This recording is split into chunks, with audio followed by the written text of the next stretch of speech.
ብዙ ጊዜ ሰሚ ስታጡ አሁን የፕሮቴስታንቱ ዓለም ተበላሽቷል። ታውቃላችሁ፣ ተበላሽቷል ዓለሙ። ለምሳሌ አንድ ሰው የእውነተኝነት ወይም እግዚአብሔር ካንተ ጋር የመሆኑ ማረጋገጫ ብሎ በጣም ብዙ ሰው የሚያሰላው እዩ ጩፋ ወላይታ ሲሄድ የተቀበለውን ህዝብ ብዛት ያሳይክና አንተን ማንም እንደማይቀበልክ ይነግርክና አየክ እግዚአብሔር ከሱ ጋር ስለሆነ ነው ህዝብ የተከተለው ይላል። አንተ እግዚአብሔር ካንተ ጋር ስለሌለ ነው ብቻህን የቀረው ይላል። አብዛኛው ፕሮቴስታንት የእግዚአብሔርን አብሮነት ከቁጥር አንጻር ነው የሚያሰላው። አሁን ላይ ያለ ፕሮቴስታንት ተከታይ ወንጌል የያዘ ሰው በወንጌሉ ይጠበቃል እንጂ እንዴት በጋርድ ይጠበቃል? ሊትራሊ እኮ ምቀኛ ነው የሚሉት መጥተው ሰዎቹ ምቀኛ ነው። ምክንያቱም እነሱም ነገ በጋርድ የመጠበቅ ሀሳብ አላቸው። ለምንድን ነው ሰው በጋርድ የሚጠበቀው? ወንጌል የሚሰብክ ሰው ፖለቲከኛ አይደለም። ቢገደልስ ወደ አምላኩ አይደለም የሚሄደው? ማስተር አብነት ታሟል፣ ጸልዩለት። ሁላችሁም ጸልዩ። ለሀገራችሁ ጸልዩ፣ ለራሳችሁ ለቤተሰባችሁም ጸልዩ። ደግሞ እንዲሁ ለወንድማችን ማስተር አብነት ጸልዩለት። ጌታ ኢየሱስ ይባርካችሁ። እኔም ጸልያለሁ።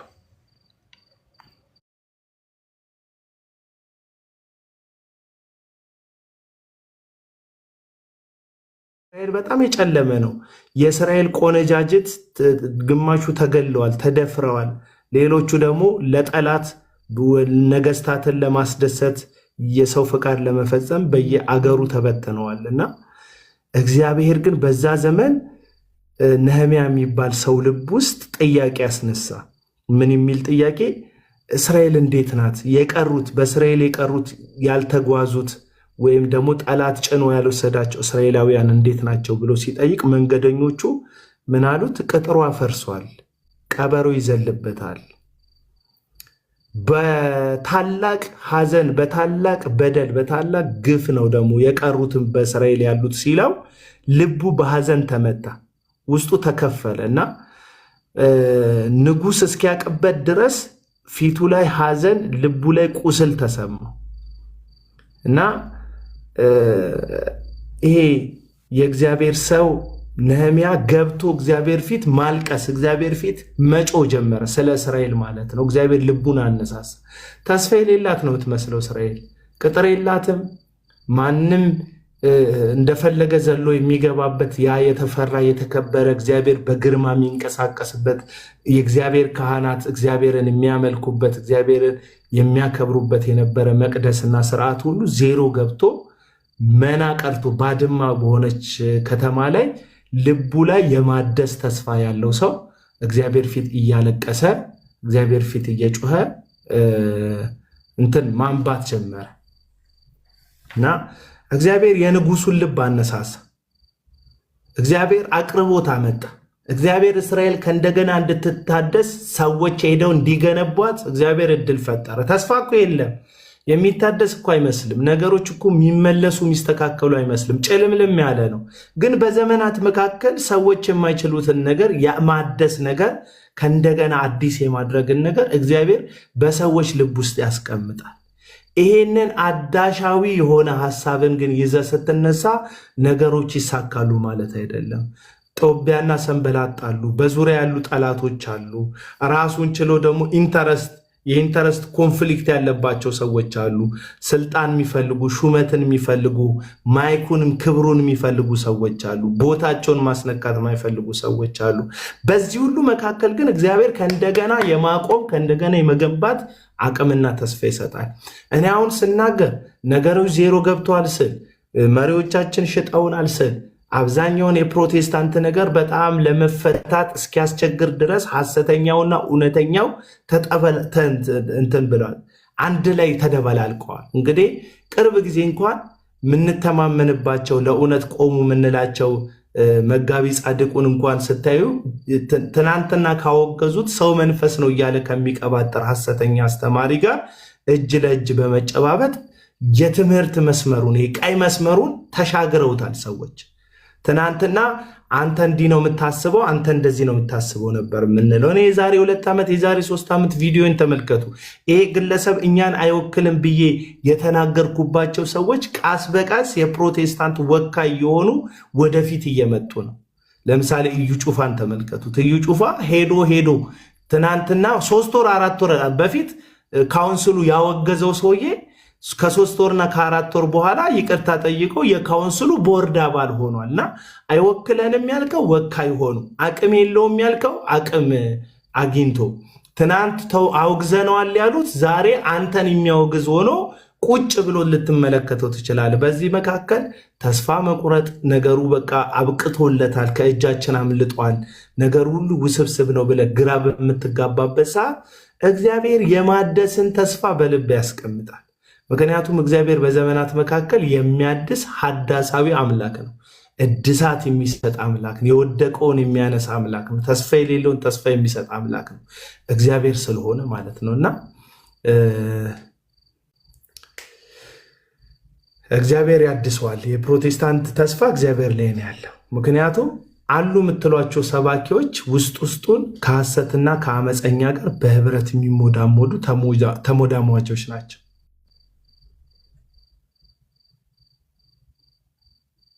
እና እግዚአብሔር መልካም ያደርጋል ብዬ ተስፋ አደርጋለሁ። በዘመናት መካከል እግዚአብሔር የወደቀውን ያስነሳል ብዬ ተስፋ አደርጋለሁ። ስለዚህ አሁን ተስፋ አደርጋለሁ ስል እንቶን የሚባል ፓስተር ግን አእምሮ ላይ አይመጣብኝም። እንቶን የሚባል ነቢይ በሚያመጣው መልእክት በኩል እግዚአብሔር ያድሰናል ብዬ አላሰበም። ራሱ እግዚአብሔር ከመቅደሱ ይነሳል። ራሱ እግዚአብሔር ይንቀሳቀሳል። በዝምታ እግዚአብሔር ዝም አለ በሚባልበት ዘመን መካከል እግዚአብሔር ነቢያቱን ይልክ ነበር፣ ጆሮ ያለው እንዲሰማ ማለት ነው። እኔ በምጽናናው ኤርሚያስን አስቤ ነው ምጽናናው። በዘመናት መካከል ከቁጥር ጋር ከቁስ ጋር ከገንዘብ ጋር ከቴሌቪዥን ፕሮግራም ጋር ከሚታይ ከብልጭልጭ ነገር ጋር ከቸርች ግንባታ ጋር ነው የሚያያይዘው የእግዚአብሔርን አብሮነት። ይሄንን ነው ምላችሁ። እግዚአብሔር አብሮክ እንደሆነ የሚያስበው እንደዛ እግዚአብሔር አብሮት አልነበረም ማለት ነው። የናዝሬቱ ኢየሱስ ክርስቶስ መስቀል ላይ ሊወጣ ጥቂት በቀረው ጊዜ አብረውት የነበሩ ጥቂት ደቀ መዛሙርትና ሐዋርያት አጠገቡ አልነበሩ፣ ለብቻው ቀርቶ ነበር። አብረውት የነበሩት ሶስቱን እንኳን ኑ ተነሱ ብሎ ሲቀሰቅሳቸው እንቅልፍ እያላቸው እየተቸገሩ ነበረ። ለብቻው ነበር ኢየሱስ ክርስቶስ የነበረው እና ኢየሱስ ክርስቶስ እግዚአብሔር አብሮት አልነበረም የሚል ትምህርት ከሰራ የምትስተው አንተ እንጂ ኢየሱስ አይደለም። ለዚህ ነው ጴጥሮስ በመልእክቱ ሲነግረን ሁለተኛ ጴጥሮስ ምዕራፍ 2 ላይ በመዳራታቸውና በገንዘብ ወዳድነታቸው ጠንቅ ብዙዎች ይከተሏቸዋል ይላል። ስለ ሐሰተኞች ሲናገር ብዙ ተከተለ ማለት ብዙ ሰው ከአንተ ጀርባ ነው ማለት ልክ ነህ ማለት አይደለም። እንደውም ልክ ያለ መሆን ማሳያ ሊሆን ይችላል አንዳንድ ቦታ ላይ እና በጣም ብዙ ሰዎች የተከተሏቸው ግን እግዚአብሔር ከነሱ ጋር የሌለ ሰዎች አሉ። በጣም ብዙ ሰዎች የሚሰሟቸው ግን እግዚአብሔር ከነሱ ጋር የሌሉ ሰዎች አሉ። ለምንድን ነው የሚሰሟቸው ስትል ፍላጎቶቻቸውን ስለሚነግሯቸው ነው የሚሰሟቸው። አለቀ። ኤርሚያስ ትዝ ይላችኋል። የእግዚአብሔር ሰው ኤርሚያስ እግዚአብሔር በማህፀን ውስጥ እያለ ነው የጠራው። ገና አጥንት ሳይዋሃድ ስጋና ደም ሳትቋጥር በእናት ማህፀን ውስጥ ሳለ ጠራው ካለ ራሱ እግዚአብሔር መጥቶ ጠራው። ነብይ አደረግኩ አለው። እግዚአብሔር ነው ነብይ አደረግኩ ያለው። ነብይ አድርገኝ ጌታ ሆይ ብሎ አልጸለየም።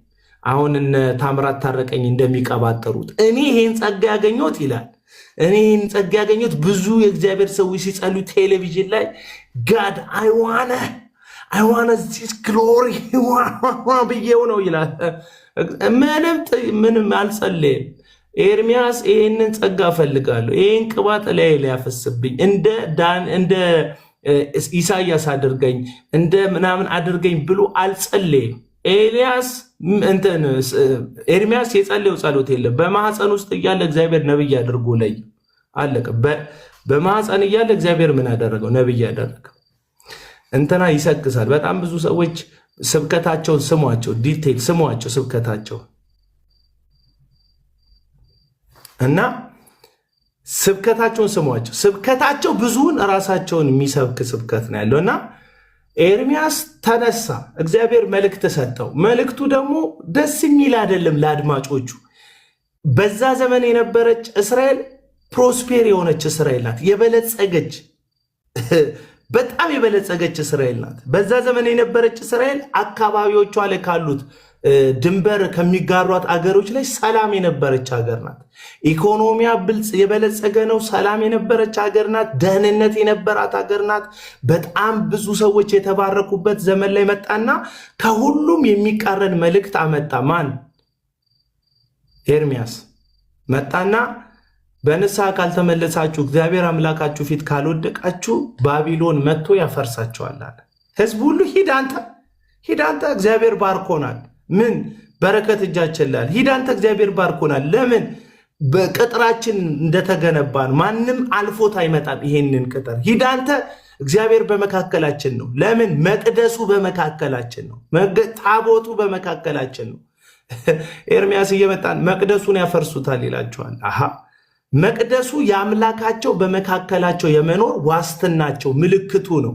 ምክንያቱም ትዝ የሚላችሁ ከሆነ ሰለሞን ይህንን መቅደስ ሲያስመርቅ የእግዚአብሔር መንፈስ በኃይል ወርዶ የሚያገለግሉት ሰዎች መቆም እስካይችሉ ድረስ ግሎሪ ነበረ። ይሄ መቅደስ ማለት የእግዚአብሔር አብሮነት ምልክት ማለት ነው። እግዚአብሔር ከእናንተ ጋር እሆናለሁ ብሏል። ትዝ የሚላችሁ ከሆነ ሰለሞን ይህን መቅደስ ሲያስመርቅ የጸለየው አንድ ጸሎት አለ። ምን ብሎ ነው የጸለየው? እግዚአብሔር ሆይ ይህንን መቅደስ አንተ ተገኝበት። በዚህ መቅደስ የተጸለየ ጸሎት መልስ ያገኝ። በዚህ መቅደስ የተጸለየ ጸሎት ቃጠሮ ይፈታ ብሎ ለመነ እግዚአብሔርን። እግዚአብሔር ያንን ለማድረግ ቃል ገባ። መቅደሱ የአብሮነት ምልክት፣ የመገኘቱ ምልክት እንደነበር ሁሉም እስራኤል ያውቃል። ይሄ አንድ ብላቴና መጥቶ መቅደሱ ይፈርሳል ሲላቸው እንዴ የእግዚአብሔር መገኘት የሆነውን መቅደስ እንዴት ይፈርሳል ብለው ሊሰሙት አልቻሉም። ፍላጎታቸውን አይደለም የነገራቸው፣ አሰቃዩት። አንዳንዴ ጉድጓድ ውስጥ አወርደው ያስሩት ነበር። ማይሆን ቦታ ምግብ አይሰጡትም፣ ያስሩት ነበር። ኢትዮጵያዊ አቢሜሌክ በዛ መጽሐፍ የተጠቀሰው ለዛ ነው። አቢሜሌክ የሚባል ኢትዮጵያዊ መጥቶ አስፈታው። ንጉሱን ለምነው አስፈታው፣ ምግብ ሰጠው፣ አበላው። አቢሜሌክ እንደዚህ መጥቶ በጥፊ መቱት ነበር ይሄን ሰው። በቃ ነፍሱ መላገጫ እስኪሆን ድረስ ነፍሱ እስኪጨነቅ ድረስ የደረሰ የእግዚአብሔር ሰው ነው። ማን? ኤርሚያስ። ኤርሚያስ ህዝብ አልሰማው፣ ንጉሱ አልሰማው፣ ወራጅ ወጪ አልሰማው፣ ትንሽ ትልቅ አልሰማው፣ ሊቅ ደቂቅም አልሰማው። ኤርሚያስ እግዚአብሔር አብሮት ያለ አይመስልም እኮ አይደል እንዴ? ትንቢቱን ሲናገር አይደል? አየ አብዛኛውን ጊዜ የእውነተኝነት ማረጋገጫ የሰሚ ብዛት ለሆነ ለዚህ ዘመን ጴንጤ ኤርሚያስን ማየት እውነተኛ መልእክት ነው ብዬ አስባለሁ። እውነተኛ መልእክት ነው ብዬ አስባለሁ። አሁን ይቆራረጣል፣ የኔ ይቆራረጣል እንዴ? ቪዲዮ ድምጼ የጠፋው መሰለኝ እኮ እና አረሳክስ ይላል። አመንከኝ እንደ አንተ እኮ ጴንጤ የማመን ችግር አለብህ። እና እንትን የእግዚአብሔር አብሮነት በቁስ ለሚለካ በአድማጭ ብዛት ለሚለካ ለዚህ ዘመን ጴንጤ ትክክለኛ ማሳያና ምስክር የሚሆነው ኤርሚያስ ይመስለኛል። ለምን ካላችሁኝ ብዙ ፕሮቴስታንት አሁን ላይ ያለ ፕሮቴስታንት የእግዚአብሔርን አብሮነት ከውጫዊ ቁስ ጋር ነው የሚለካው። እግዚአብሔር ካንተ ጋር ነው እኮ። ለምን? ይሄው ባዶ እግርህን ነበርክ፣ መኪና ሰጠ። እግዚአብሔር ካንተ ጋር ነበረ እኮ ነው እኮ። ይሄው ብቻህን ሲንግል ነበርክ፣ ባለትዳር ሆንክ። እግዚአብሔር ካንተ ጋር ነው እኮ። ትናንትና የምትለብሰው የማያምርብህ ደቃቅ ቀጭን ከሲታ ኮስማና ሰው ነበርክ። አሁን ግን ለመለምክ፣ ወፈርክ ብሎ ውጫዊ በሆነ በስጋ ምቾት፣ ውጫዊ በሆነ በመልክ ማማር፣ ውጫዊ በሆነ በልብስ መቀየር የእግዚአብሔርን አብሮነት የመለካት አዝማሚያ አለው። ኦፍኮርስ እግዚአብሔር ይረዳል፣ ሰዎችን ይለውጣል፣ ሲንግሉን ሰው ባለትዳር ያደርጋል። እኔ እነዚህ በጎነት የእግዚአብሔር አይደሉም ብዬ አላስብም። ግን እግዚአብሔርን ሳይዙ ኤቲስት ሆነው ከእግዚአብሔር ጋር እየተጣሉ አሁን የምንላቸው ነገሮች የሆኑላቸው ሰዎች አሉ። የእግዚአብሔር በጎነት ለሁሉ ስለሆነ ማለት ነው። ስፔሲፊክሊ ግን እግዚአብሔር ከኛ ጋር የመሆኑ ምልክት ዕለት ዕለት ክርስቶስን እየመሰለ የሚመጣው የሚታደሰው ማንነታችን እንጂ አሁን የምንናገራቸው የእግዚአብሔር አብሮነት ናቸው የምንላቸው ውጫዊ መለኪያዎች አይደሉም። አንዳንዴ እግዚአብሔርን ስለማመን ብለሽ ሌሎች ጓደኞችሽ ትዳር ሲይዙ አንቺ ትዳር ላትይዢ የምትችይበት ሁኔታ ሊፈጠር ይችላል። የጽድቅን መንገድ እጓዛለሁ ብለሽ ኖ እያልሽ ሊሆን ይችላል። አልፈልግም እያልሽ ሊሆን ይችላል። ክብሬን እንቆዬን ለእሪያ ፊት አልጥልም እግዚአብሔርን እፈራለሁ እያልሽ ሊሆን ይችላል።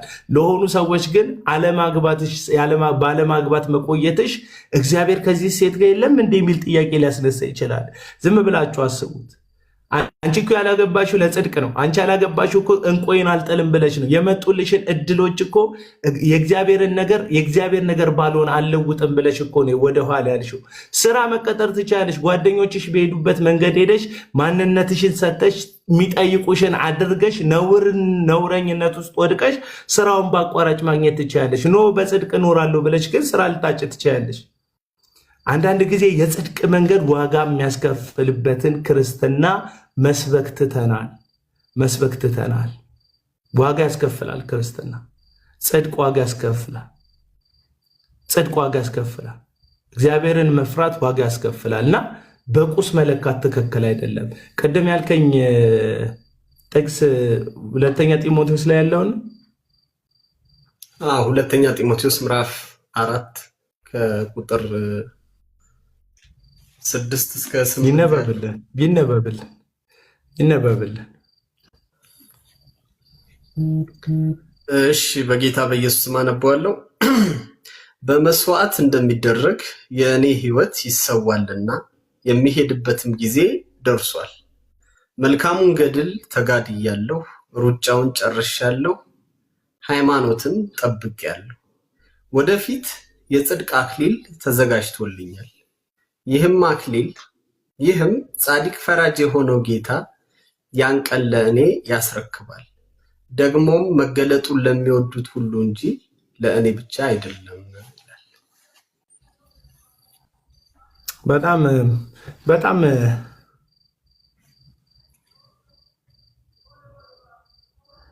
ቪዲዮን ፎሎ አድርጓት ወገኖች፣ ፎሎ አድርጓት። ዘማሪ ናት፣ ፎሎ አድርጓት። እሺ ወዳጆች፣ ምርጫ ቅስቀሳ አድርግልኝ። ማሙሻ ስለ ዘኔ ምንድን ስለ ዘኔ ደግሞ ምን አደረገ? ይሄ ባለፈው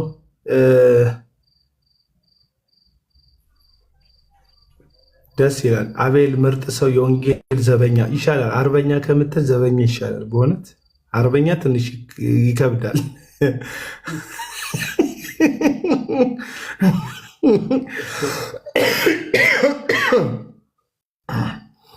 እና ምንድነው በጣም ወደው የእግዚአብሔር ቃል ሐሳብ ነው አሁን ያነበብከው። ይሄኛው የተናገርከው ያነበብከው ቃል ማለት ነው። በሐዋርያው ቅዱስ ጳውሎስ በእድሜው መጨረሻ አካባቢ ላይ ከጻፋቸው መጽሐፎች አንዱ የጢሞቴዎስ መልእክት ነው። የእድሜው ማምሻ ላይ ወይም ወደ ጌታ ሊሰበሰብ ጥቂት ሲደርሰው የኑዛዜ አይነት መጽሐፍ ነው። የኑዛዜው አይነት መጽሐፍ ነው የሐዋርያው ቅዱስ ጳውሎስ መልእክት ማለት ነው። እና የሚናገረው አጭር ቃል ሩጫውን መጨረሱን ነው፣ የእሱን ሳይሆን የጌታውን ሩጫ። ምክንያቱም ክርስቶስ በእኛ የሚሮጠው ሩጫ እንዳለ መጽሐፍ ቅዱስ ስለሚናገር ማለት ነው። አሁን እኔ የምኖረው ኑሮ አይደለም፣ ክርስቶስ በእኔ የሚኖረው ኑሮ ነው ያለው ብሎ እንደነገረን ማለት ነው። እና የራሳችንን ኑሮ ጨርሰን እግዚአብሔር በእኛ የሚኖርበት ህይወት ስለሆነ ክርስትና ጳውሎስ በክርስቶስ ኢየሱስ ያለውን መልካሙን ገድል የተጋደለበት፣ ሩጫውን የጨረሰበት፣ ሃይማኖቱን የጠበቀበት። ሃይማኖት የሚለውን ቃል አስቡት። እኛ ሃይማኖት አይደለም እንሰብከው ምናምን ምንላት ጉዳይ አለችን። የፕሮቴስታንቱን አውድ አውቀዋለሁ፣ ግን ሃይማኖት አለ። ሃይማኖት ማለት የሚደረግ እምነት ማለት ነው። የሚኖር እምነት ማለት ነው ሃይማኖት ማለት። ለምሳሌ ኢየሱስ ሃይማኖት ነበረው። የሃይማኖታችን ጀማሪ ይለዋል ኢየሱስን ሲናገር። የሃይማኖት ጀማሪ አይደለ ኢየሱስ? የኢየሱስ ሃይማኖት ምንድን ነው ስትሉ፣ ኢየሱስ ምኩራብ የመግባት ሃይማኖት ነበረው። መጽሐፍትን ገልጦ የማንበብ ሃይማኖት ነበረው። ብቻውን ሄዶ የመጸለይ ሃይማኖት ነበረው። ለምሳሌ የምናውቃቸው ድርጊቶች አሉ፣ እነሱ ሃይማኖታችን ናቸው። የጸሎት ህይወት ሃይማኖት ነው። እግዚአብሔር ፊት በመጸለይ በቅድስና በጽድቅ የምትመላለስበት መገለጫ፣ እምነትህን የምትገለጽበት መገለጫ። እምነትህን በድርጊት ስትገልጠው ሃይማኖት ይባላል። እምነት ማለት ነው በግዕዙ ማለት ነው። የግዕዙ እምነት ለሚለው አማርኛ ግዕዙ ሃይማኖት የሚል ነው። ግን ተግባራዊ እምነት ማለት ነው፣ የሚደረግ የሚከወን እምነት ማለት ነው። ስለዚህ ሃይማኖቴን ጠብቅ ያለው ጳውሎስ ማድረግ ያለበትን በህይወቱ የተቀበለውን ከክርስቶስ ያየውን ከቀሩት ሐዋርያት የተቀበለውን ያንን እምነት እንደጠበቀ እንደፈጸመ መልካሙን ገድል እንደተጋደለ የሚናገርበት ክፍል ነው እና እንደ ንዛዜ ነው። ይህንን መጽሐፍ አንብቡት። ሁለተኛ ጢሞቴዎስ መጽሐፍን አንብቡት። ጳውሎስ እንዴት በክርስቶስ ኢየሱስ ደናደሩ እያለች እሺ፣ ደናዳሪ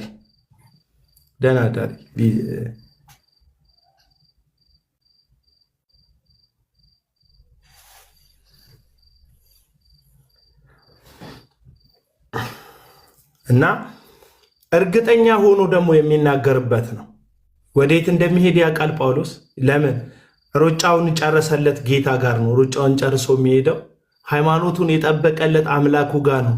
እምነቱን ጨርሶ ወይም እምነቱን ፈጽሞ የሄደው መልካሙን ገድል የተጋደለለት ወይም መልካሙን ገድል እንዲጋደል የረዳው ጌታው ጋር ነው የሚሄደው እና ልክ የሚያቅፈው አባቱ ወይም እናቱ ጋር እቅፍ ለመግባት እንደሚሮጥ ትንሽዬ ሕፃን ተንደርድረን የምንታቀፍበትን እቅፍ መጨረሻውን የምናውቅ ከሆነ በህይወታችን በመደላደል እንኖራለን። አንድ ዋስትና አለው ክርስቲያን። አሁን ሲሞት ወዴት ነው የሚሄደው ለሚለው ነገር ጭንቅ ጥብብ ብሎን ማንሰቃየው እግዚአብሔር በክርስቶስ ኢየሱስ መስቀል ላይ ያደረገልንን ቤዞትና የምህረትን ጥሪ ከተቀበልን በኋላ ያ መስቀል ላይ የሞተልን ጌታ መስቀል ላይ ግራና ቀኝ እጁን ዘርግቶ እንደተሰቀለልን ሁሉ ያ የተሰቀለበትን ህይወት ኖረን በጽድቅ ሃይማኖታችንን ጠብቀን መልካሙን ገድል ተጋድለን ሩጫውን ሮጠን በመፈጸም ስናጠናቅቅ የምንሄደው እሱ ጋር እንደሆነ እርግጠኛ እንሆናለን። 4 ነጥብ የሆነ ህይወት ይኖረናል። አለቀ በቃ። ለዚህ ነው ጳውሎስ ሞት ለኔ ጥቅም ነው። ሞት ለኔ ጥቅም ነው። አረ ሞት ለኔ ጥቅም ነው። ይሄ ፊልጵስዩስ ላይ የሚያወራው ማለት ነው። ብሞት ይሻለኛል የሚለው ጥቅስ ማለት ነው። ባይብል እንዴት ታምራለች? አልወደድካት? በጣም አሪፍ ነች፣ ደስ ትላለች። በጣም ቆንጆ ባይብል ናት።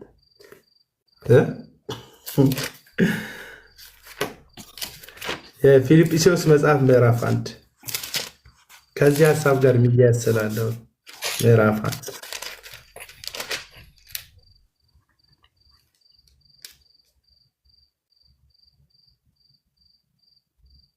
ቁጥር 21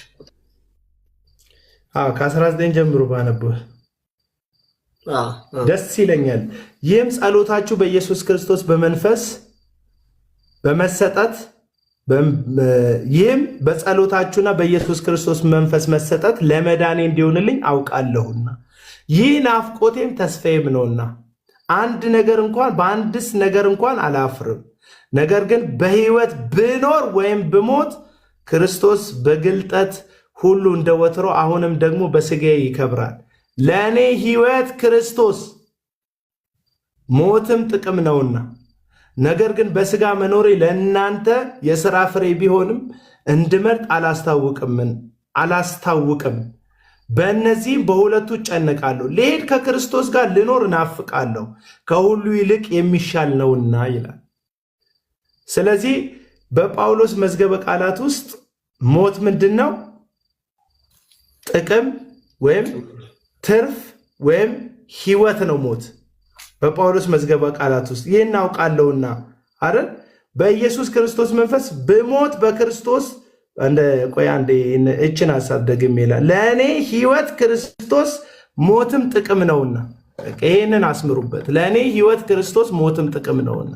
ስለዚህ ጳውሎስ በሕይወቱ መጨረሻ ላይ ምንድነው ተስፋ አድርገህ ያገለገልከው ስትሉት፣ ሰማይ ቤት ምንድነው የሮጥክለት ጉዳይ? ምንድነው ዋጋ የከፈልክለት? ለምንድነው በጫካ የተቀጠቀጥከው? ለምንድነው የተገረፍከው? ለምንድነው ያንን ፈሪሳዊነት ጥለ ክርስቶስን የተከተልከው? ለምንድነው ቀንና ሌሊት ስለ ክርስቶስ መከራ ዋጋ የከፈልከው ብላችሁ ስትጠይቁት ህይወት ክርስቶስ ስለሆነ ሞት ጥቅም ስለሆነ ነው። አለቀ በቃ። እና አሁን ላይ ምን እያሰብን ነው የምንኖረው የሚል ነገር ያሳስበኛል። እንደኔ እንደ ክርስቲያኖች ሞትን እያሰብን እየኖርን ነው? ክርስቲያኖች አማኞች ሞትን እያሰብን እየኖርን ነው ወይ? ይሄ የመሰረታዊ ጥያቄ ይመስለኛል። ማቲ እውነት ነው። ሩጫችንን እየሮጥን ነው? ሩጫውን እየሮጥን ነው? መልካሙን ትግል እየታገልን ነው ወይስ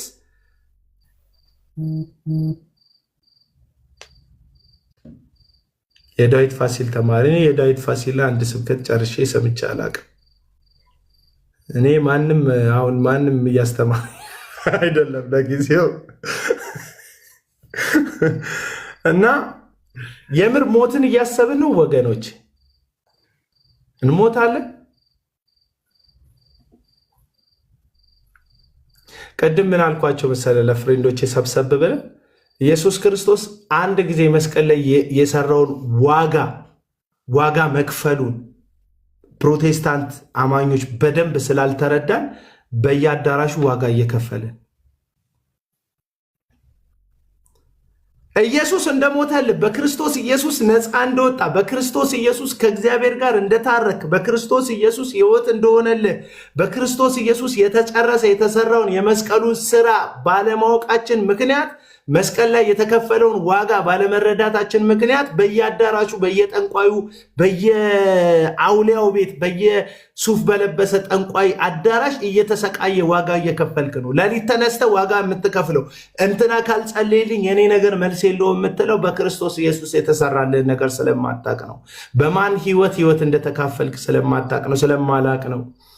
አሁን የምንጣለው እከሌና እከሌ የሚል ጠብ ውስጥ የምንገባው ይሄ ነገር ሐሰተኛ ከሌ ሐሰተኛ ነው ስንል ለከሌ ጥብቅና ቆመ እሪ ቁቁ የምትለው ሄደክ እንትን በየአዳራሹ ሚራክል መኒ ምናምን የምትለው 20 ሚሊዮን ብር ገባ የሚል አሁን ሶፎንያስ የሚባል ሶፎንያስ ጋር የቀረበ አንድ አለ ጀማሪ ጠንቋይ አለ። ማይክ የሚይዝ እሪ ብሎ የሚጮ አጫፋሪ ማለት ነው። ማይክ ይዞ የሚቀውጥ ልጅ ሶፎንያስ ጋር አሁን የቀረበ ሚራክል መኒ የእውነት ይሰራል ብሎ ሶፎንያስ ሲጠይቀው ምን አለ? 20 ሚሊዮን የገባላት ልጅ አይቻለዋል። 20 ሚሊዮን ብር። ከዛስ ምን አለ? በጣም አስቂኝ ነገር ልንገራችሁ። ከዛስ ምን አለ? እንዴት ነው ይሄ ነገር ትክክል ነው? ባንክ የማያውቀው ቁጥር ምናምን ሲባል በጣም ብዙ ባለሀብቶች አሉ፣ የጠፉ ብሮች አሉ ዓለም ላይ የት እንደገቡ ውሃ የወሰዳቸው ብሮች አሉ፣ የተቃጠሉ ብሮች አሉ። የተቃጠሉ ብሮች እነዚህ ብሮች ተቃጥለው መንፈሳዊ ዓለም ላይ ኤግዚስት አድርገው ተቀምጠዋል፣ ዲፖዚት ሆኖ ተቀምጠዋል አለ። ስለዚህ ሚራክል መኒ ማለት እነዚህ ተቃጥለው አየር ላይ የተቀመጡት ዲፖዚት የሆኑትን እነዚህ ገንዘቦች በተአምራዊ በሆነ መንገድ ወደ አንተ አካውንት ማስገባት ያልነበረ አይደለም ይገባል። ተቃጥለው ተሰርቀው ምናምን የጠፉ የት እንደገቡ ያልታወቁ መንግስት የሚያውቃቸው ቁጥሮች ማለት ነው። እና እነዚህ ናቸው የሚገቡልህ ይላል። ምንድን ነው ይሄ ሁሉ የሚያንፈራግጠን? በየአዳራሹ አሜን እያልን ታገቢያለሽ አሜን እያልሽ አናትሽ እስኪ ሰነጠቅ ድረስ የምትጮይ ጉሮሮሽ እስኪላድ ድረስ አሜን አሜን የምትይው ገንዘብሽን በየአዳራሹ የምትከሰክሽው በጣም በየቸርቹ በየንትኑ የምትዞሪው ለምንድን ነው ስትይ ሞት እንደሌለ ስለረሳሽ ነው። አለቀ። ሌላ ታሪክ አይደለም። ኢየሱስ መስቀል ላይ የጨረሰውን ዋጋ ስላልተረዳሽ በየአዳራሹ ዋጋ እየከፈልሽ ስለሆነ ነው። አለቀ። ጳውሎስን እንጠይቀው። ጳውሎስ ምን ገጠመ ስትሉት ለቆሮንቶስ ሰዎች በጻፈላቸው መልእክት ላይ ብዙ ጊዜ የሽፍቶች ፍርሃት ነበረብኝ፣ በውስጥ ክርስቲያኖች ያሳድዱኛል፣ በውጭ አይሁዶቹ ያሳድዱኛል። ሶስት ጊዜ እንደዚህ ተገርፌያለሁ። ለ40 አንድ ሲቀር 39 ጊዜ 3 ጊዜ ተገርፌያለሁ። ጀርባው የቆሰለ ነው ሰውዬው። 3 ጊዜ ተወግሬያለሁ። ሞተ ብለውኝ ጥለውኝ ሲሄዱ ነው ራሴን አስነስቼ ቀስቅሼ ሄድኩት። ጳውሎስ ነው እንደዚህ የሚለው። ለምንድን ነው እንደዚህ የምታደርግ? ይሄ ምንድን ነው የሚያደርግ? በዚህ ሁሉ የአገልግሎት ስኬትክ መካከል ምንድን ያተረፍከው ስትል እንቶኔ እንደሚባል ነቢይ ያተረፈው መርከብ የለም። እንቶኒ እንደምትባለው ሰውዬ የሰበሰበው ሀብት የለም፣ ያከማቸው ቤት የለም ጳውሎስ። እኔ እኮ መልክ የነ ጳውሎስን ሃይማኖት አይደለም የሚከተሉት አንተ የምትከተላቸው ሰዎች፣ የነ ጴጥሮስን ሃይማኖት አይደለም የሚከተሉት የነበሩት አሁን አንተ የምትከተላቸው ግለሰቦች። ይህንን ነው አሁን ከፕሮቴስታንት ጋር እያልተግባባ ያለሁት። ጳውሎስ እሺ ሩጫን ከጨረስክ መልካሙን ገድል ከተጋደልክ ሃይማኖትን ከጠበቅ ምንድን ነው የምታስበው ሲባል የክብር አክሊል ተዘጋጅቶልኛል። በቃ ይሄ ነው ክብሬ። ለምንድን ነው ፋይናል ዴስቲኔሽን ምንድነው? ለእኔ ህይወት ነው፣ ክርስቶስ ህይወት ነው፣ ሞት ደግሞ ጥቅሜ ነው። ምናልባት ብኖር ለእናንተ ጠቅም ይሆናል። የተሻለ ነገር ግን ለእኔ መሞት ነው። ምክንያቱም የተሻለውን ህይወት በሞት በኩል ክርስቶስን አገኘዋል ይላል ጳውሎስ። ወንጌል ስበክ ይለኛል። በቃ ልሸኛ አንተ ወንጌል ምን እንደሆነ አታውቅም። እዚህ ቤትም ተቦልካል። እኔ ቦልኬ ነበር። አሽትተኝ ነው ትመጣ ሼር እያደረጉልን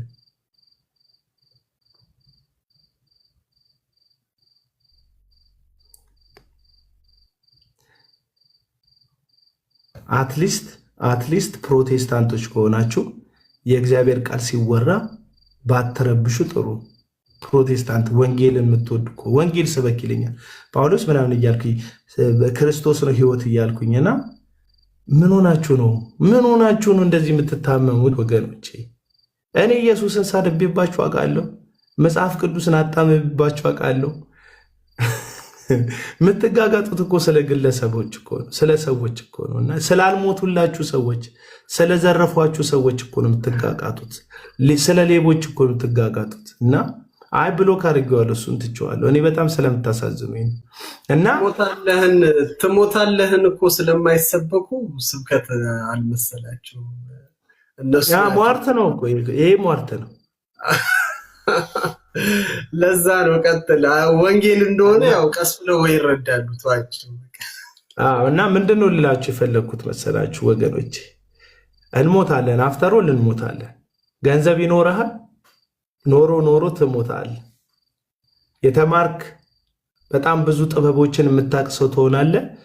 ምናልባት ከአንተ በላይ ጠቢብ የነበረ ጠቢቡ ሰሎሞን የሚባል ሰው ከአፈር በታች ነው ያለው፣ ወይም ከመቃብር በታች ነው ያለው። ኃያል እንደ ሳምሶን ጉልበተኛ ልትሆን ትችላለህ። ሳምሶን ሞቷል፣ ከአባቶቹ ጋር አንቀላፍቷል። እንደ ልቤ የተባልክ ልክ እንደ ዳዊትም ልትሆን ትችላለህ። ዳዊት ሞቷል። አፍተሮል ሁላችንም ከሞት በኋላ ስላለ ህይወት የምናስብ ከሆነ ቢያንስ ኢየሱስ ክርስቶስን ለመምሰል በጸጋው ለመበርታት እንሞክራለን። አሁን እኔ እየነገርኳችሁ ያለሁት ህይወት ይሄ ነው። ሐዋርያቱ የኖሩትን ህይወት እንኑር። በተለይ ከገንዘብን መውደድ የጸዳ በቅድስና የሆነ እግዚአብሔርን መፍራት ያለበት ልዩ ትርጉሙ መንፈሳዊ ትርጉም የሆነው ይመስላችኋል? እነዛ መንፈሳዊያን ክርስቲያኖች እኮ ይኸውላችሁ፣ እነዛ የመጀመሪያዎቹ ዘመን ክርስቲያኖች ምን ገብቷቸው ነው? እኔ መንፈስ ቅዱስ ሲነካው ወንበር ሰበርኩ ሲል በጣም በቃ ኢነርጂ የሆነ ነገር ውስጥ ገብቷል ብሎ ሪያክት በሚያደርግበት ነገር ኦቨር ሪያክት ካደረገ በኋላ ለዓለም ያለው ትርጉም ካልተቀየረ የነካው መንፈስ ቅዱስ ሳይሆን የአውሊያ መንፈስ እንደሆነ ማሰብ አለበት። አለቀ። እኔ መንፈስ ቅዱስ የወረደላቸውን ሰዎች ለውጣቸው እንዳሳያችሁ በምዕራፍ 2 እና በምዕራፍ 4 መካከል ማለት ነው። ምዕራፍ 2 ላይ የነበሩት ሐዋርያቱ መንፈስ ቅዱስ ድንገት እንደሚነጥቅ አውሎ ንፋስ በነበሩበት ቤት በተሰበሰቡበት ቤት ላይ ወርዶ ሁሉም ላይ የተከፋፈሉ ልሳኖች ተቀመጡባቸው። የእግዚአብሔር ክብር በውስጣቸው ገባ፣ ወይም ሁለመናቸውን ተቆጣጠረው። ከዚህ በኋላ ህይወታቸው በጣም ኮምፕሊትሊ ነው የተቀየረው። ሚዛን እኔ እኮ አነባለሁ እያወራሁ ችግር ይሄ ነው። ሚዛን እላለሁ ታውቃለህ፣ ሚዛን የሚላም እና ህይወታቸው በደንብ ነው የተቀየረው። እና በምዕራፎች መካከል ልዩነት ስታዩ በመካከላቸው የተቸገረ ሰው አልነበረም የሚል ቃል ተጽፏል። በጣም ብዙ ሰዎች እችን ይወዷታል። በተለይ የበልጸግና ወንጌል ሰባኪዎች ይወዷታል እችን ቃል። በመካከል የተቸገረ የለም ምናምን ይላል። እንዴት ነው የተቸገረ የሌለው ነው? በመካከል እኮ የተቸገረ የሌለው ጋሻ መሬት የነበራቸው ትልልቅ ንብረት የነበራቸው ውስጣቸውን መንፈስ ቅዱስ ሲቆጣጠረው ለዚህ ዓለም ያላቸው ትርጉም ይህን ዓለም የሚያስንቅ ስለነበረ በጣም ብዙ ስለኖረኝ አልኖርም የሚል መረዳት ስለነበራቸው ያላቸውን ሀብታቸውን ንብረታቸውን ሽጠው በሐዋርያት እግር ስር ያስቀምጡ ነበር። ታዲያ ጌታ ወደ መንግስቱ ህዝብ ሲቀላቀል በጣም ብዙ ባለሀብቶች ብቻ ገንዘብ ያላቸው መሬት ያላቸው ብቻ ሳይሆኑ ወደ ቤተ ክርስቲያን የተጨመሩት ምንም የሌላቸው መናጢ የሚባሉ በጣም ምስኪንም ሰዎች ወደ ቤተ ክርስቲያን ተጨምሮ ነበር። ያላቸውም ሰዎች መጥተው ነበር፣ የሌላቸውም ሰዎች ወደ ቤተ ክርስቲያን ወደ አካሉ ተጨምሮ ነበር። ያላቸው ሽጠው አምጥተው ሐዋርያት እግር ስር አስቀመጡ። ሐዋርያቱ እያነሱ ንብረቱን ሀብቱን እያነሱ ምን እያደረጉ ነበረ? ለሌላቸው ይሰጡ ነበር፣ ይሰጧቸው ነበር። ከዛስ በጣም ብዙ ለነበራቸው ደግሞ የሚበቃቸውን ይመልሱላቸው ነበር። ክፍፍል ነበር የሀብት። በጣም ብዙ የነበራቸው ትንሽ ወስደው ሲወጡ ምንም የሌላቸው የነበሩ ሰዎች ደግሞ ብዙ የሚባል ነገር አግኝተዋል፣ ከባዶ ማለት ነው። ተከፋፍለው ነው መካከል ላይ ማንም ችግር ያልነበረበት እንጂ ሚራክል መኒ መካከላቸው ላይ ተገልጦ አይደለም። ተአምራዊ ገንዘብ ፈሶ አይደለም ከጣራ ላይ ሁሉም ሀብታም የሆኑት ወገኖቼ ተካፍለውት ነው። አንዱ መኪና ኖሮ ከሆነ በዚህ ዘመን ማለት ነው አሁን መንፈስ ቅዱስ እንኳን ህዝበ ክርስቲያኑን ቀርቶ መንፈስ ቅዱስ የተቀባው ነኝ የሚለውን ሰው እንዳልነካው የምታውቁት ለዚህ ዓለም ያላቸው አንደርስታንዲንግ አልተለወጠም። ይህን ዓለም በጣም ነው የሚወዱት። ውጪ መሄድ በጣም ነው የሚወዱት ነብዮቻችን። ውጭ ሀገር መሄድ በቅንጦት ህይወት፣ ሌክዠሪ ህይወት በጣም ነው የሚወዱት። ነቢይ ብትል፣ ፓስተር ብትል፣ ፕሮፌት ብትል፣ የፈለግከውን ብትል በጣም የቅንጦት ህይወት። መንፈስ ቅዱስ የነካቸው ሐዋርያት ግን ዓለምን ንቀውት ነበረ። መንፈስ ቅዱስ የነካቸው ደቀ መዛሙርት ግን የዚህን ዓለም ግሳንግስ ንቀውት ነበር። ለዚህ ነው ሐዋርያው ጳውሎስ ሲናገር ሆዳቸው አምላካቸው፣ ክብራቸው በኖራቸው ሐሳባቸው ምድራዊ ነው የሚለን። ምድራዊ ስለሆነ ሐሳባቸው የምድርን ይናፍቃሉ፣ የምድርን ይሰብካሉ፣ የምድርን ይወያያሉ፣ የምድርን ያደንቃሉ። እኛ ግን ሀገራችን በሰማይ ነው። ከላይ የሚሆነውን ተስፋችንን መድኃኒታችንን ኢየሱስን እንጠብቃለን። ሁለት ነው የክርስትና ህይወት። ሁለት ምርጫ አለ። የምድሩን የምትፈልግ ክርስቲያን አይደለም። አለቀ። እኔ አይኑረን አይደለም እያልኩ ያለሁት ወዳጆች፣ ገንዘብ አይኑራችሁ እያልኩ አይደለም፣ አትስሩ እያልኩ አይደለም፣ መንኑም እያልኩ አይደለም። እኔ አፍተሮል ኦርቶዶክሳዊ አይደለሁም። ገዳማዊነትን እየሰበኳችሁ ሊመስላችሁ ይችላል። አይደለም። ግን በመጠን ኑሩ የሚለውን የእግዚአብሔር ቃል ግን የጸና የእግዚአብሔር ቃል ነው። በመጠን ኑሩ። አሁን ቅጥ አምባሩ የጠፋ የሌሎችን ሰዎች እስከ መስረቅ የደረሰ የሌሎችን ሰዎች እስከ መውሰድ የደረሰ የዚችን ዓለም ግሳንግስ፣ የዚችን ዓለም ኮተት፣ የዚችን ዓለም ትርፍ የመፈለግ ጉዳይ ለምንድን ነው የመጣው ስትሉ በመንፈስ ቅዱስ ስላልተነካል ነው። መንፈስ ቅዱስ የነካቸው ሰዎች ይህንን ዓለም ይንቁታል። የዚህን ዓለም ግሳንግስ ይንቁታል። አለብሱም ልብስ እያልኩ አይደለም፣ ቤት አይኖራችሁም እያልኩ አይደለም። አፍተሮል ግን የድሃውን እስክትነጥቅ ድረስ የምስኪኖችን ማጅራት ይዘክ ያላቸውን ቤሳቤስቲ የምትነጥቅ ከሆነ አንተ የክርስቶስ መንፈስ ሳይሆን ያለ የዚህ ዓለም መንፈስ ነው እያልኩ ነው። ጳውሎስ በስተመጨረሻ አገልግሎትክ ምን አተረፍክ ካሉት ለእኔ ህይወት ክርስቶስ ነው፣ ሞት ጥቅሜ ነው የጳውሎስ መጨረሻ። አለቀ። ለምን ይመስላችኋል እዩ ጩፋ ለወንጌል እንሩጥ ብሎ ቲሸርት የሚሸጠው? ለወንጌል አገልግሎት ብሎ ነው።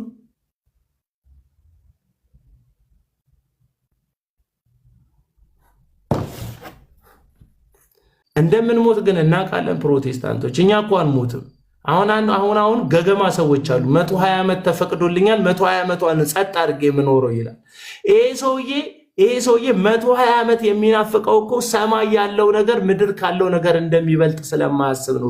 እውነቱን ልንገር፣ ኦርቶዶክስን ለማስደሰት መጋጋጥ ይለኛል። አሁን እኔ ስለ ኦርቶዶክስ ተናገርኩ። ስለ ኦርቶዶክስ እኔ በጣም የሚያናድደኝ፣ እኔ ማንንም ለማስደሰት መጋጋጥ ልጅ አይደለም ወገኖች፣ በፍጹም። እኔ በጣም ማልወዳት አንድ ደግሞ በሉ አስመሳይ የምትለው እኔ ማስመሰል አልችልበት። ባስመሰል እኔ ከእንትና ጋር አልሆንም እንዴ? ከአስመሳዩ ጉባኤ ጋር ብቻዬን የምቀረው ለምን ይመስላል? ማስመሰል ስለማልችል እኮ ለምን እጣላለሁ ከአንተ ጠንቋዮች ጋር? ማስመሰል ስለማልችል እኮ እንጂ እግዚአብሔር የተቀባ ሰው የተለቀለክ ሰው እያልኩ መኖር መች ከበደኝ ባስመሰል ኖሮ። እና ኦርቶዶክስን ለማስደሰት እኔ ስለ ጳውሎስ ነው እየነገርኩ ያሉት፣ ስለ ኦርቶዶክስ አልተናገርኩ። ወደ አምላኩ አይደለ ወይ የሚሄደው? ቢሞትስ ወደ አምላኩ አይደል የሚሄደው? ጳውሎስ ተወግሯል። እንትን ጋርድ ነበረው ወይስ በጳውሎስ ዘመን ጠባቂ አልነበረም? ጠባቂ ያላቸው ሰዎች ነበሩ። በጳውሎስ ዘመን የሚጠበቁ ሰዎች ነበሩ። ባለሀብቶች ነበሩ። በጳውሎስ ዘመን በጎራዴ የሚጠበቁ ባለሀብቶች ነበሩ። በነ ጴጥሮስ ዘመን በወታደር የሚጠበቁ 100 አለቃ 1000 አለቃ የሚባሉ ሰዎች ነበሩ የሚጠበቁ ሰዎች። መጠበቅ በዛ ዘመን መጠባበቅ ስላልነበረ አይደለም ጳውሎስ የማይጠበቀው።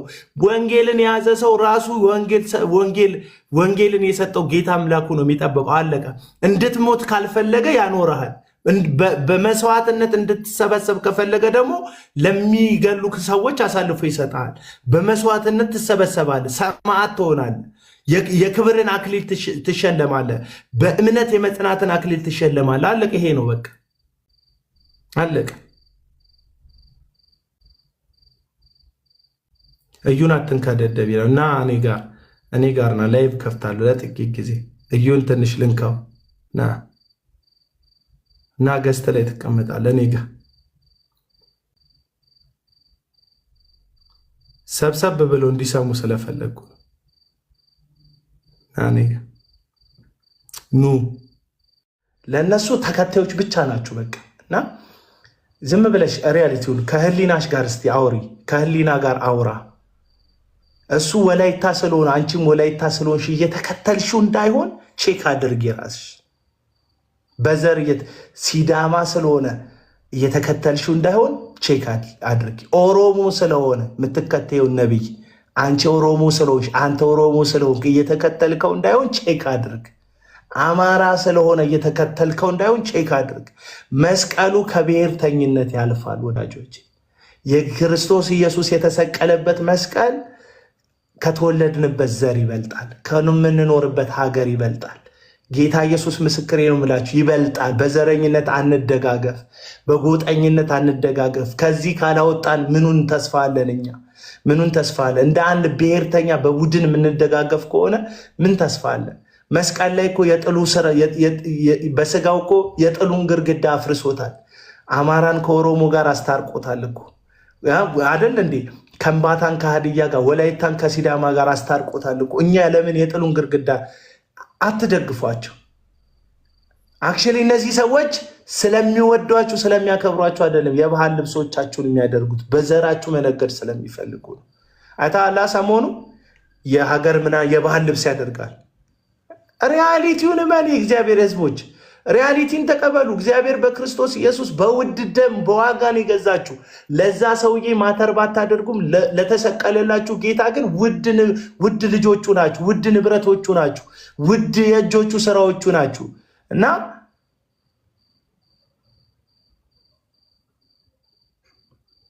አዎ በትክክል እዮባ በትክክል እና እቺ የሚያደርጓት አለ። ሀዲያ ሲሄዱ የሀዲያ ልብስ ያደርጋሉ። ከዛስ ከምባታ ሲሄዱ የከምባታ ያደርጋሉ። ሲዳማ ሲመጡ የሲዳማን ያደርጋሉ። ከዛስ እዛም ደግሞ አርባ ምንጭ ደግሞ ሲሄዱ የአርባ ምንጩን ያደርጋሉ። እና እነዚህ ሰዎች ቢዝነስ ማይንድድ ስለሆኑ የምትፈልጉትን እየሰጡ የሚፈልጉትን ከእናንተ እየወሰዱ ነው እንጂ ክርስቶስ ኢየሱስን እየሰበኳችሁ አይደለም። ፍላጎታችሁን ነው የሚሰብኳችሁ። የእናንተን ምኞት ነው የሚሰብኳችሁ። ማግባት ትፈልጊያለሽ፣ ስለ ትዳር ይሰብኩሻል። ገንዘብ ማግኘት ትፈልጊያለሽ፣ ስለ ሀብት ይሰብኩሻል። ውጭ መሄድ ትፈልጊያለሽ፣ ስለ በር ይሰብኩሻል። አሜሪካ፣ አውሮፓ ትሄጃለሽ ይሉሻል። ምንድን ነው የምትፈልጊው የሚሉትን ነገር ያጠናሉ። እነዚህ ሰዎች የምትፈልጊው ምን እንደሆነ ያውቃሉ። ለዚህ ነው ሰሞኑን አዶናይ አሁን ተፈቷል። አዶናይ ተፈቷል እና አዶናይ ሲሄድ ተሰብሮ እንደሄደ ያውቅ።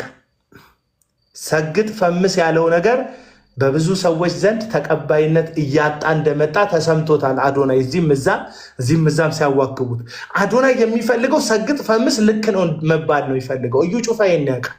ቁጭ አደረገውና ከመቶ እብድ መካከል ከመቶ ጤነኛ መካከል አንድ እብድ ራቁቱን ስለሄደ ያንተ አይዲዮሎጂ ልክ አይደለም ማለት አይደለም፣ ስህተት ነው ማለት አይደለም።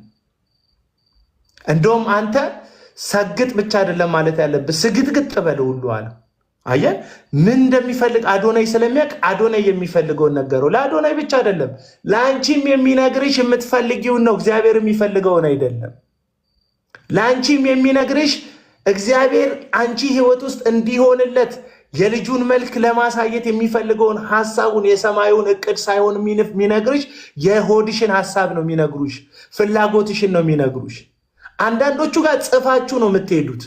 ከዛ ጽፋችሁ ከፍ አድርጉ ትባላላችሁ። ያነቡትና ነው የሚነግሯችሁ፣ አንብበው ነው የሚነግሯችሁ። አንዳንዶቹ 12 ሰዓት ሙሉ ስትደረደሩ ስትሰለፉ ለመግባት ቦታ ለመያዝ አብረዋችሁ ኤጀንቶች ተሰብስበው ለምን እንደመጣችሁ ይጠይቋቸዋል። አብረዋችሁ ቁጭ ብለው ከዛ የመጣችሁ ታማችሁ እንደሆነ ህመማችሁን ተነግሯቸዋላችሁ፣ ስማችሁን ትተዋወቋቸዋላችሁ።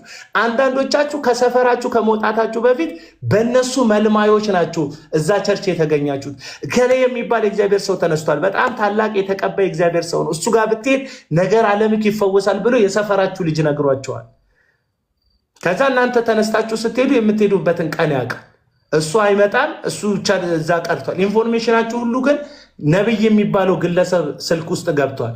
ስማችሁ የሰፈራችሁ ልጅ ያውቀዋል፣ ኤጀንቱ አድራሻችሁን፣ ስልክ ቁጥራችሁን ያውቀዋል። እከሌ የምትባል ልጅ አለ፣ ፌንት ትሰሪያለሽ። እውነቱን ልንገራችሁ እንዴት እግዚአብሔርን የሚያክል ሰማያትን የፈጠረ ዓለማትን ያጸና የሚታየውና የማይታየውን ነገር ካለመኖር ወደ መኖር ያመጣ ትልቅ አምላክ ይዘ ከበደ የሚባለው ስምህ እግዚአብሔር ገለጠልኝ ሲባል ትደነቃለህ። እግዚአብሔር ከበደነቴን አያቆም ነው የሚያስደንቅ? ምንድን ነው የሚያስደንቅ? እኔ አሁን አቤል ቢለኝ እና ምን ይጠበስ? ቀበሌውም አቤል ይለኛል፣ ፖሊሱም አቤል ይለኛል፣ ሰፈርም አቤል ይለኛል።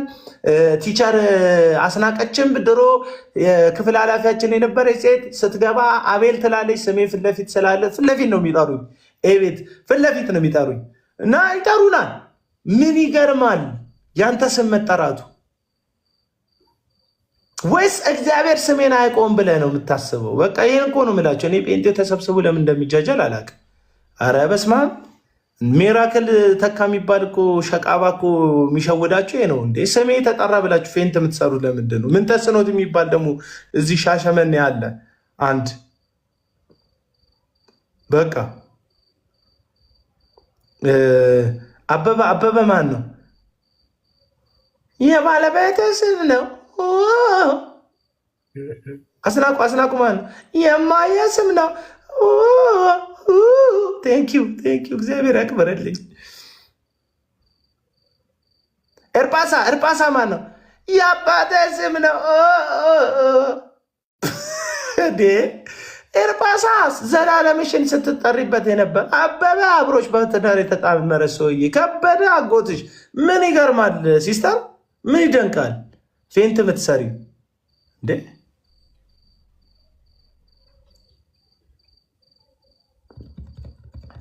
ከዚህ በላይ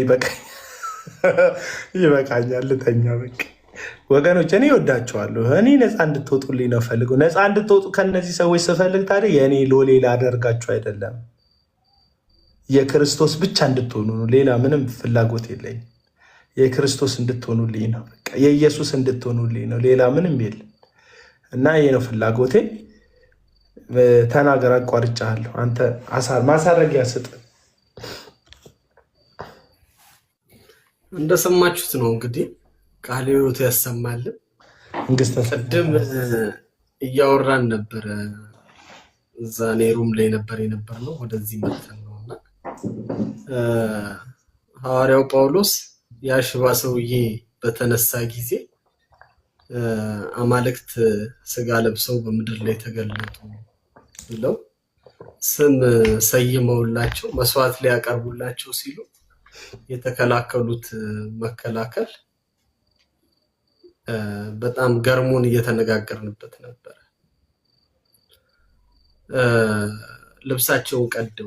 ልብሳቸውን ቀደው ማለት እኛ አማልክት አይደለም፣ ይኸው እንደየትኛውም የሰው ልጅ መራቢያ አካል ያለን ሰዎች ነን ብለው መራቢያ አካላቸውን ያሳዩት። ምክንያቱም አማልክት መራቢያ አካል የላቸውም ብለው ስለሚያምኑ መራቢያ አካላቸው ራሳቸውን አዋርደው እስኪያሳዩ ድረስ ያደረጉት ነገር ለምንድን ነው? ለክርስቶስ የሚገባውን ክብር ቅንጣት ታህል እንዳይወስዱ፣ ከህዝቡ ምንም የተለዩ ሰዎች እንዳልሆኑ እንዲታወቅ፣ ከህዝቡ ከፍ ብሎ የበላይ ሆኖ የተቀመጠው የናዝሬቱ ኢየሱስ ብቻ እንደሆነ በዛ አካባቢ ያለው ህዝብ እንዲረዳ ነው። ትክክለኛ ወንጌል ማለት ይሄ ነው። ትክክለኛ የአገልጋይ ኳሊቲ ማለት ይሄ ነው። ጫማውን ስትልስለት ጸጥ እያለ፣ ተንበርክከ ማይክ ስትሰጠው ጸጥ እያለ፣ መጽሐፍ ቅዱሱን ተሸክመ መድረክ ላይ ስትወጣ ጸጥ እያለ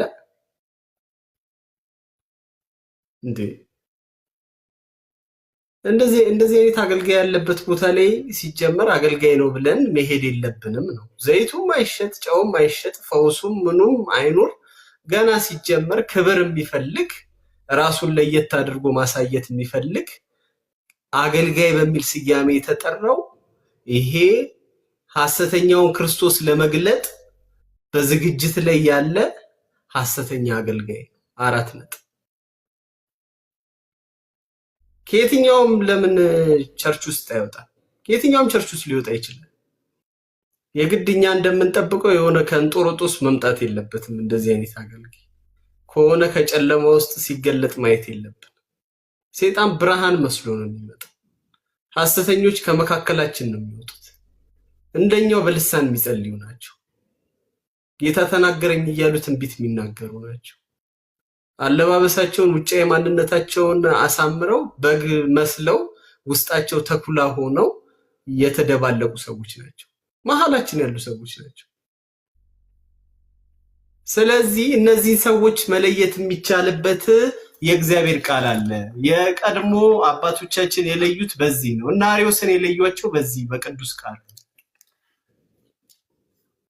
ቅዱስ ቃሉ ሲነገር ክብር ከሌለን፣ ሪስፔክት ከሌለን፣ ከቅዱስ ቃሉ በላይ ሰዎቹን ካስቀመጥናቸው የካቶሊክ ቤተክርስቲያን ውድቀት ከሱ ጋር ተያይዞ ይመጣ ነው። ከቃሉ በላይ እነዚህን ሰዎች ካስቀመጥናቸው እኮ በቃ ውድቀታችን እሱ ጋር ነው የሚጀምረው። ስለዚህ እንደ እግዚአብሔር ቃል ያልሆነ አካሄድ የሚሄዱ ሰዎች ሲነሱ በጣም ደስተኛ ነው ልንሆን የሚገባው። ቅድም አቤላ ተናግሮ ነበር፣ በዘር በጉርብትና በምናምን አይሆንም። ለምን የእናቴ ልጅ ለምን አይሆንም? ለምን ጎረቤቴ አይሆንም? የእግዚአብሔር ቃል ሲጣስ ጭንቄ ነው እንዴ? ፊተኛ ሊሆን የሚገባው በህይወታችን የእግዚአብሔር ቃል ነው። በጣም የሚያሳዝነው በዚህ 10-15 ዓመት ውስጥ ጌታን የተቀበላችሁ ሰዎች ከእንደገና ሪቫይዝ ማድረግ አለባችሁ። በጣም ሶሪ ካላችሁበት ቸርች አንጻር ድጋሚ በተለይ እነዚህ ሰዎች ጋር ሄዳችሁ ጌታን ተቀብያለሁ ብላችሁ ልሳን ልትናገሩ ትችላላችሁ፣ ጸጋ ልትዘምሩ ትችላላችሁ፣ መድረኩንም ከተማውንም ልትቆጣጠሩ ትችላላችሁ። እታች ወርዳችሁ ከደህንነት ትምህርት ጀምሮ ከደቀ መዛሙርት ትምህርት ጀምሮ የአገልግሎትን ትምህርት ጀምሮ ድጋሚ መማር አለባችሁ። ድጋሚ ማየት አለባችሁ። ክርስቶስን አውቀነዋል የምትሉ ሰዎቹን እያያችሁ እንዴ? ለማሰገድ እኮ ስለምታስቡ ነው እናንተ የምትቃወሙት። ነገ ላይ ማን ያጨበጭብልኛል ብላችሁ እኮ። ማን ያጨበጭብልኛል? እዩ ጩፋ ሐሰተኛ ነው ከተባለ እኔስ ነገ ሳስበው የነበረው ብላችሁ እንደ ክብር የቆጠራችኋቸው ነገሮች እናንተ ህይወት ላይ ሊመጡ ስለማይችሉ ኖርማል ሰው ሆናችሁ የመኖር ፍላጎት ስለሌላችሁ ልክ እንደ ኢየሱስ ሲምፕል መሆን ስለማትፈልጉ እንደ ኢየሱስ ማግኘት የምትፈልጉትን ሰው በነፃነት ማግኘት ስለማትፈልጉ ኢየሱስ ማግኘት የሚፈልገውን ሰው በነፃነት ነው የሚያገኘው። ምንም ጠባቂ የለው፣ ከኋላ የለው፣ ከፊት የለው። ሰማርያ መሄድ ሲፈልግ ይሄዳል። ወደ ናይል መሄድ ሲፈልግ ይሄዳል። ወደ ቅፍርናሆም መሄድ ሲፈልግ ይሄዳል። ምንም እንደዚህ የሚባል ነገር የለም። የሚከላከልልኝ ምንም ሲምፕል ሆኖ ነው የኖሩ ብሏል። ያለ አባቴ ፈቃድ በስተቀር እኔ ህይወት ላይ ምንም ሊመጣ አይችልም ብሏል። በአባቱ ፈቃድ ነፍሱን አሳልፎ የሰጠን እኛ የተማርነው ከዚህ ጌታ ነው። በአባታችን ፈቃድ በጌታችን ፈቃድ ነው ጊዜያችንን ጨርሰን ከዚህ የምንሄደው። ከኋላ ባስቀመጥናቸው ቦዲጋርዶች አንታመንም፣ በገንዘባችን አንታመንም። እኛ የምንታመነው ባዳነን ጌታ ነው። እንደዚህ አይነት ህይወት ኑሩ ስንባል በቃ ወንጌል ማለት ይሄ ነው፣ አሜን፣ የእግዚአብሔር ጸጋ ይርዳኝ ያግዘኝ ነው የሚባለው። እንዴት ከሰው ተነጥላችሁ ለመኖር እንዴት ራሳችሁን ሬዲ ታደርጋላችሁ? ከሰው ለየት ያልኩ ነኝ ለማለት እንዴት ራሳችሁን ሬዲ ታደርጋላችሁ? እኛ እኮ ዓለማውያን አይደለንም። ይሄ በዓለም ያለ አመለካከት ነው። ዓለም እንኳን አሁን የኢየሱስን አካሄድ ተመራጭ አድርጋለች። በዓለም ያለው እንኳን የስልጣን ደረጃ ባለፈው አቤላ ስናወራል ነበር። ሰርቫንት ሊደርሺፕ እኮ ይኸው ዓለም ላይ እኮ ከቤተ ክርስቲያን ወጥቶ ዓለማውያን አዋጭ ነው ብለው እኮ እየሄዱበት ነው። የአገልጋይ መሪነት ብለው መቼም ያለ መንፈስ ቅዱስ ስለማይቻል ሊዳክሩበት ይችላሉ፣ ግን የተሻለ ለውጥ ያሳየ ነው። እኛ ዝቅ ነው ማለት ያለብን። አገልጋይ ከሆናችሁ እዚህ ውስጥ ያላችሁ ከማንም የምታንሱ እንደሆነ ነው ራሳችሁን መቁጠር ያለባችሁ። ይሄ ደግሞ የጌታችን የኢየሱስ ክርስቶስ ትምህርት እንጂ የሰው ትምህርት አይደለም። እና እግዚአብሔር ሁላችንንም ይርዳን፣ ሁላችንንም ያግዘን። ሐሰተኞቹን እኮ እያነሳን የምንናገረው እያነሳን የምናወራቸው በዘይታቸውም በጨዋቸውም አሁን ደግሞ ዳንስም ጨምረዋል፣ ስፖርታዊ እንቅስቃሴም ብለው ገብተዋል። አሁን ይኸው የቤኒን መምጣት ተመልከቱ። እንግዲህ እነዚህ ከፌዝ ሙቭመንት ጋር የተያያዘ የብልጽግና ወንጌል ጋር ተያይዞ የነበረው ነገር ብዙ እየተንኮታኮተ ነበር። ድጋሚ ማንሰራራት እንዲችሉ ድጋሚ አቅም ማግኘት እንዲችሉ ነው እንደዚህ አይነት ፕሮግራም እያዘጋጁ ያሉት። እናንተ እሱን ቪዲዮ እየሰራችሁ ፕሮሞት ታደርጋላችሁ፣ ይምጡልን እያላችሁ። ይምጣልን የእግዚአብሔር ሰው ምናምን የሚዘርፍህን የሚሰርቅህን። ስንት የእግዚአብሔር ሰዎች አሉ እኮ በየሙሉ ወንጌሉ በየቃለ ሕይወቱ በየመካነ ኢየሱሱ ቁጭ ብለው እናንተን የሚጠብቁ አስተምሩን ብትሏቸው ዝቅ ብለው እናንተን ሊያስተምሩ የሚችሉ ስንት አሉ እኮ። እነሱን እንደ አገልጋይ አልቆጠራችሁም። ሱፍ ለብሰው ገንዘባችሁን የሚዘርፏችሁም ሰዎች እንደ አገልጋይ ቆጥራችሁ በብልጽግና ስም ገንዘብ የሚዘርፍን ሰው ኢትዮጵያ ውስጥ ብዙ ወጪ አውጥታችሁ መንገድ አዘግታችሁ እሱን ጠርታችሁ እዚህ ለማስቀመጥ ጥረት ማድረግ ማለት ይሄ በቃ ድጋሚ ትምህርቱ ደግሞ አንሰራርቶ ኢትዮጵያ ውስጥ ብዙ ቻሌንጅ እንዲፈጥር የማድረግ ነገር ነው። እና ነገር እንዳላስረዝም ብዙ አቤላ ያው ያለኝን ነገር ጨርሻለሁ። ብዙ ብለሃል አንተ። ለማንኛውም ተባረኩልኝ፣ ስላዳመጣችሁኝ በጣም ነው የማመሰግነው። ቃለ ሕይወት ያሰማልን ለሁላችን።